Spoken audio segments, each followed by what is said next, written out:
दर्शन नमस्ते राम राम तारेमाम लसो फ्याफुला जोजलपा सिवा र झोरले जय मसी आदेश सलाम वालेकुम हजुरहरू सम्पूर्णलाई अवगत नै छ। आज पुस 1 गते 2082 साल। पुस 1 गते भन्ने बित्तिकै मलाई एउटा कुराको सम्झना आउँछ।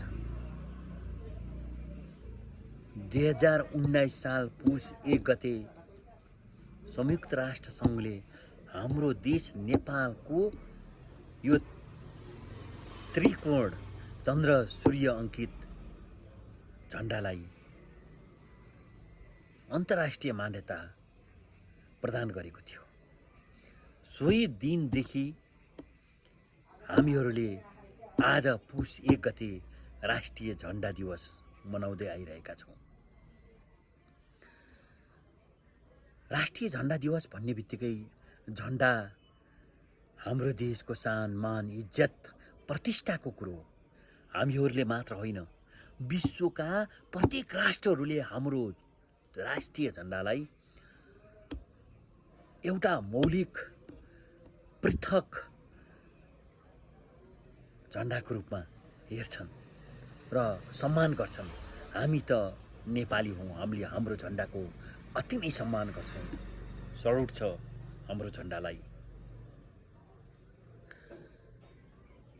कुनै दिन बिर्सिएर राष्ट्रिय झण्डा दिवसको उपलक्ष्यमा झण्डाको सम्मान स्वरूप केही बोल्न पाइएन होला अथवा नभ्याएर गरिएन होला, तर म प्रत्येक वर्ष जस्तै आफ्नो देशको राष्ट्रिय झण्डा दिवसको उपलक्ष्यमा केही न केही बोल्ने गरेको छु।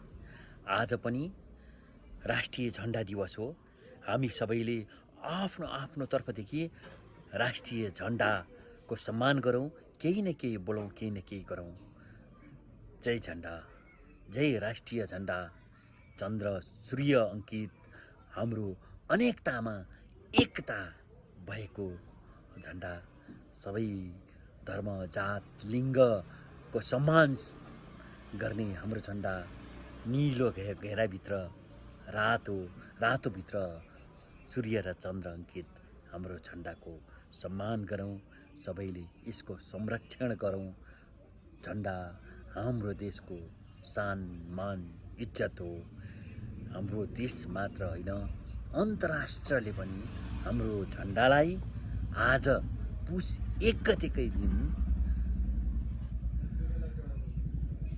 राष्ट्रसङ्घमा मान्यता प्राप्त गरेको थियो। त्यसैले आज राष्ट्रिय झण्डा दिवस